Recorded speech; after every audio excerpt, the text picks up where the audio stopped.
Thank you, Dave, and thank you, worship team. Once again, welcome and good morning to all of you. If you're a guest in particular, we want to extend a very warm welcome to you. In fact, if this is your first time here, just so you're aware and just to remind everyone else, we are in the process of going through a transition as a church where we are going to become LCBC BranchCreek, bringing two wonderful churches that have a great history of reaching people with the good news of Jesus Christ are going to come into a partnership starting in January 6th. And we're very, very excited about this, but we're right in the thick of this partnership coming together. So that's what's cooking. And we're going to take our offering in just a moment. So the ushers will be coming down in a few minutes. So you might want to get ready for that. But inside your program, you will find a connection card that looks like this. And especially if you're a guest here, fill out as much of this as you're comfortable with filling out. The rest of you know the routine. At least slap your name on there and turn it in. But there is also a peel-off name tag you'll find on that card. And so we would invite you to write your name on that and put it on, so that way we can get to know each other just a little bit better. And then just to give you a heads up of what's coming the next handful of weeks, today Craig is teaching, as Dave mentioned in his prayer. Next week we're going to have a special speaker, which will be our campus pastor, which we'll introduce you to either for the first time or again in just a moment. 2 weeks, though, from today is our 37th anniversary as a church. And so we're going to have a great celebration as a church as we praise God for His faithfulness throughout the last 37 years and look forward to the next 37 years, which is going to look a little bit different, but it's going to be just as exciting as the last 37 years have been. I'm confident. So that's what's coming up. And so I would like now to have Jason Mitchell come and join me up here. And as he's coming up, if you would look in your program, you will find an insert that looks like this, that has information about Jason and his family, as well as another new member of the LCBC BranchCreek family that we'll introduce you to in a moment. So I just wanted to sit and chat with Jason a bit and allow you to get to know him and his family a little bit more. So, Jason, first of all, welcome. Great to see you, sir. Great to see you too, even after your loss last night. Now, USC Trojans. What I love about Jason is that he's into college football. What I hate about Jason is he's an Alabama fan. But it occurred to me, it's because you're from the South. Now, I'm from the South, too. I'm just from Southern California, which is the real South as far as I'm concerned. Which doesn't count. We'll just Any leave it at that. other college football fans out there? Any other? Nice. Good. 2 of you. Great. Well, this should be fun. So, yes, huge Alabama fan. If you could avoid mentioning Alabama football, tell us something that you're into and tell us about your family and... Well, I can tell you a little bit about my story, but I have to say Alabama because I was actually born in Alabama. Yeah. Born in Birmingham, Alabama, and that's roots for us. That's home. All my family and extended family is there. My wife, Jenny, is a Southern girl. She's a Georgia peach. She lived in Georgia outside of the Atlanta area and then Savannah as well for pretty much her entire life, and all of her family is there as well. So every now and then you'll pick up a vowel that is just really messed up because that's my accent coming back out. You'll have to forgive me for it. We've been up here 10 and a half years, almost 11 years now. We've been in Pennsylvania, moved up here 800 miles away from anyone we knew, and it has been just an absolutely wild ride. We've loved it and love being a part. We actually live in Lancaster County in the town of Manheim. And so that's a little bit about us. We have 2 kids. Yeah. We have a little girl named Sienna, and she is 6 years old in first grade, and she's a beautiful little girl. I love that girl. And then we have a son named Silas. I always do this when I talk about their ages for some reason. We have a little son. He's this old. But he's 3, and his name is Silas, and he's just a wild trip. And this picture actually, I think, sums us up to a degree because all the 3 of us, Sienna, my wife, Jenny, and I, are looking at the camera, and Silas is just off somewhere else. That just sums up our family right there, right now at this stage. And you guys live in Manheim now, but you'll be moving out this way, so tell us about that. Yeah, we'll be moving out here. We're looking to make the move.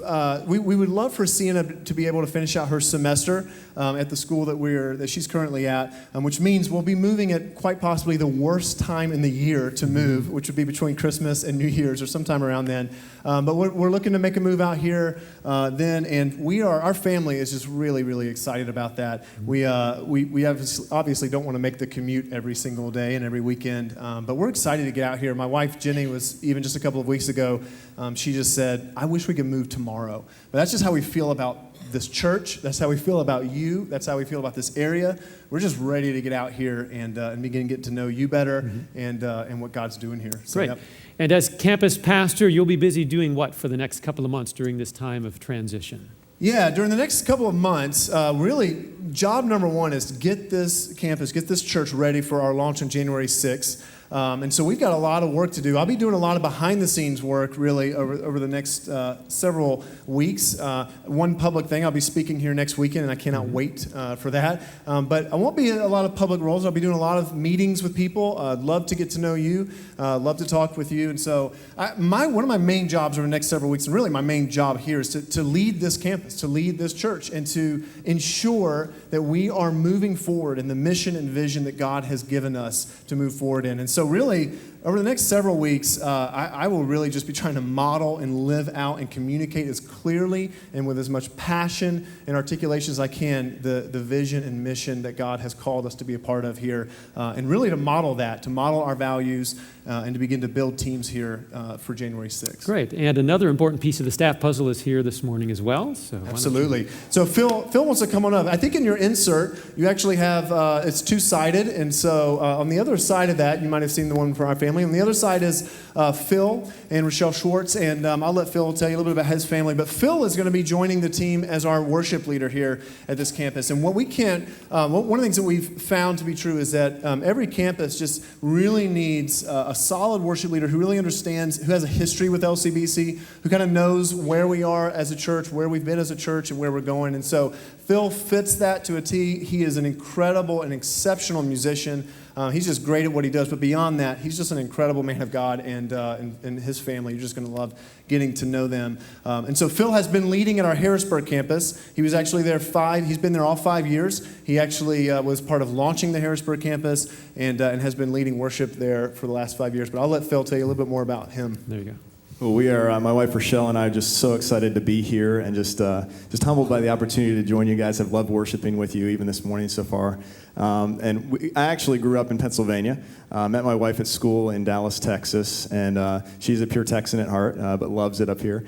She was very excited about, actually we're looking for kind of areas to live and making that move as well. So we live in a little town called Lidditz in Lancaster. So when we found Skip Pack, that street kind of models Main Street in Lidditz, so she's very excited about that, and we're excited about making the move. But I was a part of launching the Harrisburg campus 5 years ago, and this weekend actually is kind of significant because we launched the first weekend in November. 5 years ago was our first weekend in Harrisburg. So the first weekend in November, what actually happened that weekend is on the highway, I ran into a 10-point deer that totaled my car, which was awesome on the way.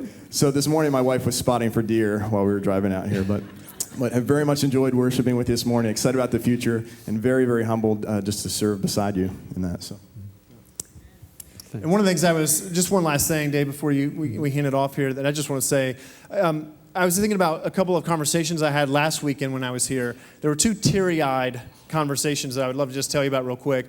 One was a little bit more difficult. And I was out in the lobby area, and I was talking to a woman, and it did not take her long. And I just asked her flat out. I said, how are you doing with the transition? How are you processing things? And boy, it took her about a second before tears started filling her eyes. And she began to tell me about some of the things she's struggling with.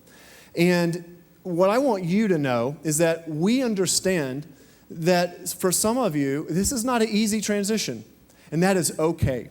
It is okay to feel tension. It's okay for you to feel excited about some things, but not so excited about others. It is okay.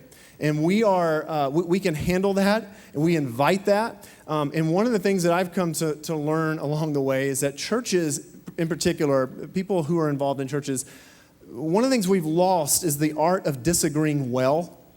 And we need to reclaim that art. And so there will be things, I'm sure, in the days to come that we may disagree on. But one thing I can promise you, I can't promise you we'll agree on everything, but I can promise you that we will listen, I will hear you, that we will explain the why behind what we're doing, and in the end, we will learn to disagree well on some things. But one of the things I've been absolutely convinced of, Dave, this has been so encouraging to me, is that as I've talked to people here at Branch, the one thing overwhelmingly that comes out is that we are absolutely aligned on the important things, on the heart, on the vision, on the mission. This church has been doing it for a long time. And we're just going to continue to move into this next chapter together. And that brings me to the second teary-eyed conversation that keeps me inspired right now. And that was a woman I met right back there at the end of our gathering, our 9 a.m. gathering last weekend. And she came up to me. She had tears running down her face. And she said, this is my first time ever being in this church. She said, I feel like I belong here. And she said, and she made it so she goes, I've decided today I am not going to run from God anymore.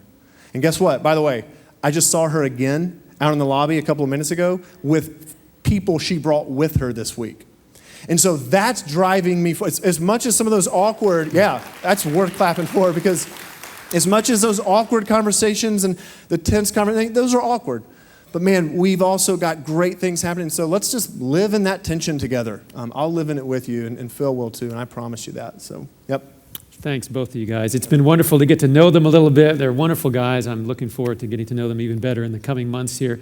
They're going to be around after the service, so they would love to say hi to you and meet you, so take advantage of that. So thank you guys very much. Thank you. And we're going to shift now to our time of learning together.